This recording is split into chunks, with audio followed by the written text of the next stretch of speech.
students, 8th English medium. In chemistry, we are nearly at the end of the chapter number 4, which is materials, metals and non-metals. In the last session and the previous few sessions, we learn about the physical properties of the metals and the physical properties of non-metals also, and chemical properties of the acid metals, like reaction with oxygen, reaction with water, and etc. Now today we are going to learn about the chemical properties of non-metals, and how do they react with different type of materials. First of all, the oxidation means the reaction of non-metals with oxygen. So generally what happens, same like the metals also, the non-metals react with oxygen and make their oxides. So the reaction of non-metals with oxygen gives the oxide of that non-metal. And these oxides are acidic in nature. The oxides of non-metals are acidic in nature. We learn in the metals that oxides of metals are basic in nature, because they are making hydroxide. They were turning the red litmus to blue. So they were basic in nature. But this non-metal oxide, means the oxides of non-metals, are acidic in nature. It means that they react like an acid. Example is that when we take the sulfur and burn in oxygen, then it will react with oxygen and it will make sulfur dioxide. It will make sulfur dioxide. And if this sulfur dioxide is dissolved in water, then it makes sulfurous acid. How can we do that one? That you can do in the laboratory. For that we need a small amount of sulfur powder, and the special type of deflagrating spoon we need. If the spoon is not available, you can take a metallic cap of any bottle also. You know that screwed bottles have some metallic cap. You can use that cap, make a hole and tie a wire with it. You can use that also. So you can make the shape of a spoon, which is shown here in the figure. This is the deflagrating spoon, but if it is not available, you can use like this also. And then take that sulfur powder in the spoon. And then we have to burn that sulfur powder. So as soon as it starts burning, put that spoon into a glass jar or glass tumbler and cover it with a lid so that the gas does not escape out of that jar. And then keep it for a while and then take out that spoon out of that jar. or tumbler and add small amount of water in it, not much, but small amount of water, and then shake that tumbler or the whatever you took, and then after that take out that solution and put red and blue litmus paper and watch the color change in it. You will notice that the blue litmus paper will turn in red. It means that the solution made is acid, because it is the property of acid to turn blue litmus to red. So here when we took the sulfur in that spoon, what did we do? We start burning here. As soon as we start burning, quickly put that in the jar and close the lid, so that the gas produce. Which gas will produce? You know that? Sulfur dioxide. So sulfur, when we burn, it react with oxygen, and the gas produced will be the sulfur dioxide, SO2. Then what did we do? We add little water in it and shake it properly so that the gas can dissolve in the water. Then take out that water, and not actually water it is now, it is a solution because the gas is dissolved in it. So take out that solution and put the blue-red both litmus paper. So you will notice that blue litmus paper will turn into red, and red litmus paper will not show any color change. It means that is a acid.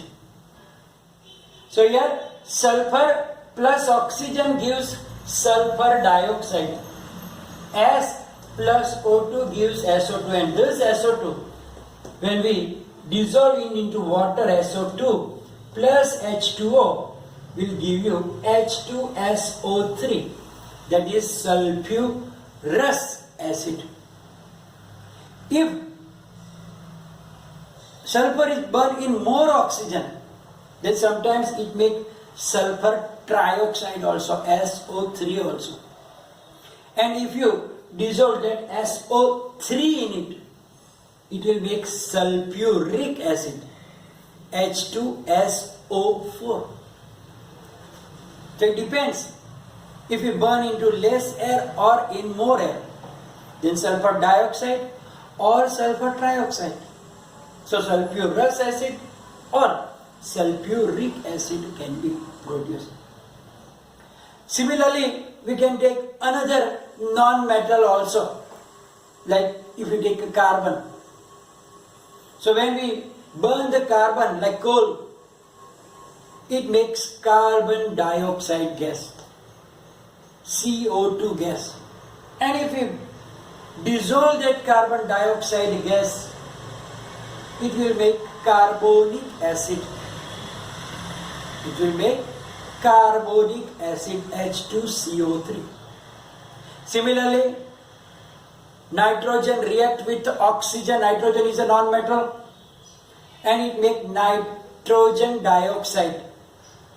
And if nitrogen dioxide also dissolve in water, we will get HNO3, that is nitric acid. So, meaning is that we have to remember that when non-metal react with oxygen and make oxide, and that oxide, when dissolved in water, they make acid. That is to remember. Now, reaction with water. Generally, all the non-metals do not react with water, though some of them are very, very active in air. Some metals, non-metals like phosphorus, if you take phosphorus, phosphorus is same like our metal sodium. What did we see in the sodium? As soon as the sodium come in contact with oxygen in air, exposed to the air, it start burning vigorously and produce heat. Similarly, this phosphorus is also same. So phosphorus react with air. It catches fire if exposed to air. So when we keep the phosphorus and if it is exposed to air, immediately it will catch fire, start burning. And therefore, generally it is not kept in air, but it is kept in water because it does not react with water. Sodium we cannot keep with water also because it vigorously react with water also. But this phosphorus do not react with water, therefore it is kept in water.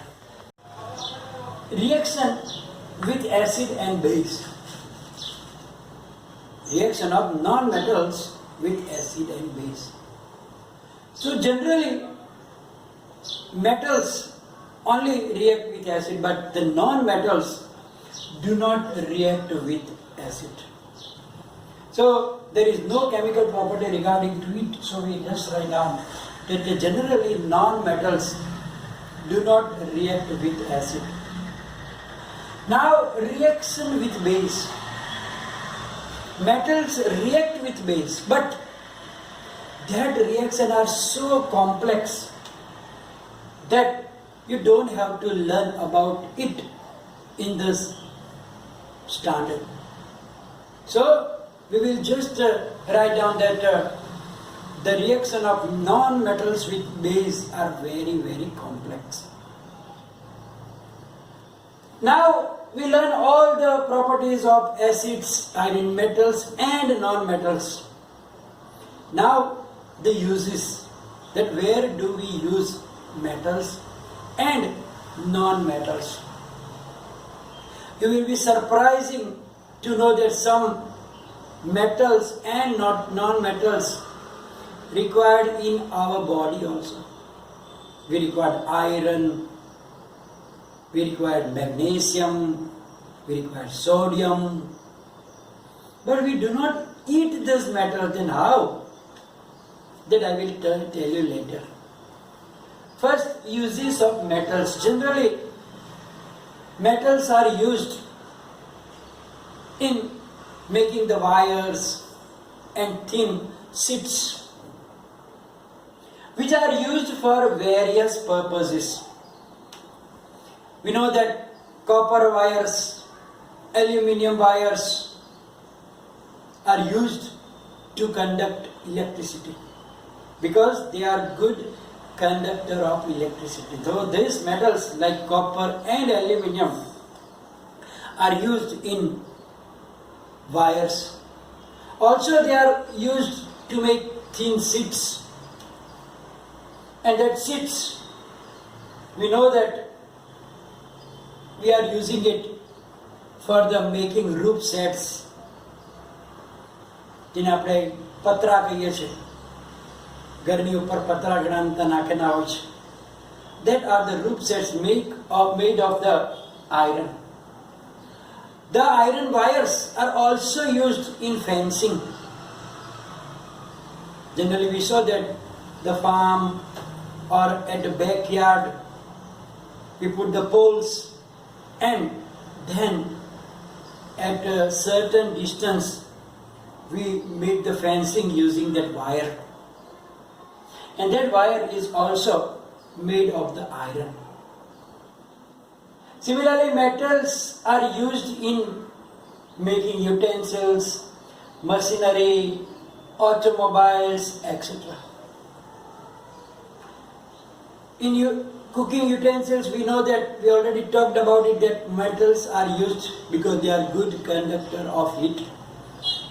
Similarly, the other uses you can write down on yourself also. Like for the jewelry, gold and silver are used. I only wrote down few uses, but you can make another list also. Then the metal mercury, which is used in the thermometer, and that sphygmomanometer, which is used to measure the blood pressure. Similarly, the metals are used in making the window panels, like aluminium panels, in the cupboards, and so many things. If you make a list, there will be a big list. And sometimes we use alloys also. What is actually alloy? Alloy is a mixture, solid mixture of two or more metals, or sometimes a metal and non-metal. And that alloys are very, very useful. Like bronze is used to make coins and statues, etc. Medals also. Similarly, some alloys are used in satellites. Our stainless steel is also, that we use that kitchen utensils, stainless steel, that is also an alloy. Similarly, the brass is also an alloy, means mixture of more metals, two or more metals. So that alloys are also very, very useful in our life. Then uses of non-metals. So many non-metals are also useful in our daily life. Before that, I am telling you about that. I told you that we need iron, because sometimes if your blood is very, very thin, you are getting tired, your hemoglobin is low, the doctor will then tell you that there is less iron in your body. Then, do we have to eat iron? No. But some food items are rich of the iron. Then we can eat that type of food to get that iron. Sometimes the sodium and the others. We need nitrogen, we need oxygen, everything. So the metals like magnesium, manganese, lots of metals are also required in our body.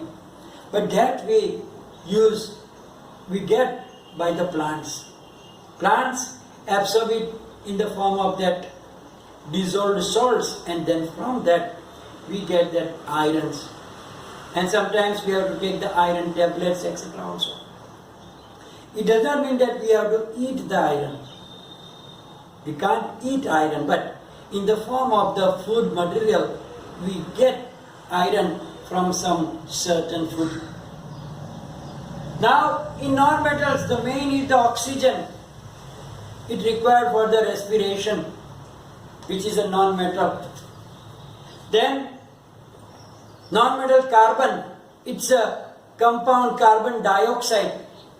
Carbon dioxide is useful for the plants for the process of photosynthesis. Similarly, nitrogen, phosphorus are used in make the chemical fertilizers.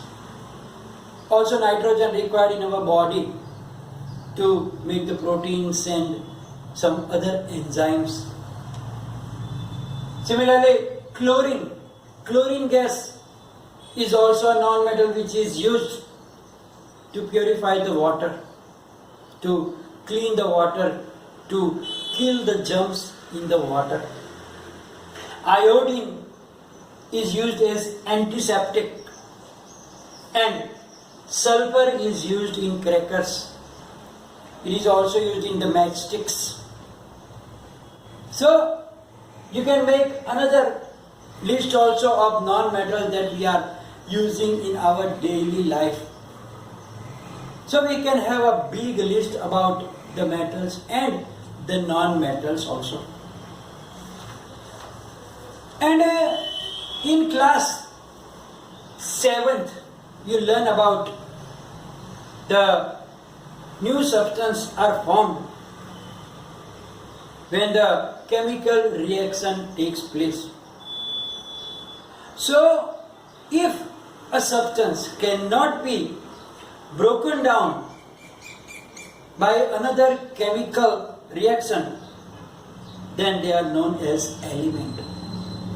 Generally, all the metals are divided into elements, compounds and mixtures. Elements are those which cannot be broken down again by any chemical reaction. For example, iron is an element, carbon is an element, nitrogen is an element, sodium is an element, sulfur is an element. So, it is the thing which cannot be broken down further. If you break down something and it is possible, then they are compounds. For example, if you do electrolysis of water, we can take out hydrogen and oxygen separate. It means water is not an element, it is a compound. Carbon dioxide is a compound because it is made when the carbon react with oxygen. And the smallest unit of an element is called the atom. Smallest unit of the element is called atom. All the atoms of the element are same, but they are different from the other substance also.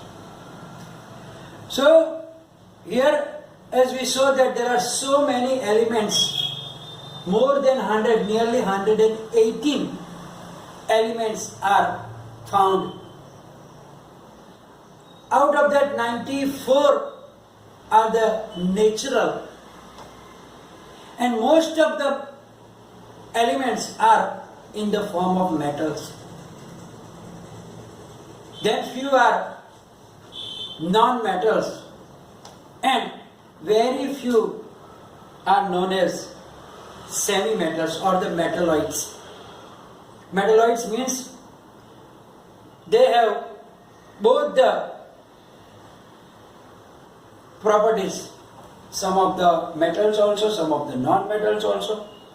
So, they are also have the special characters.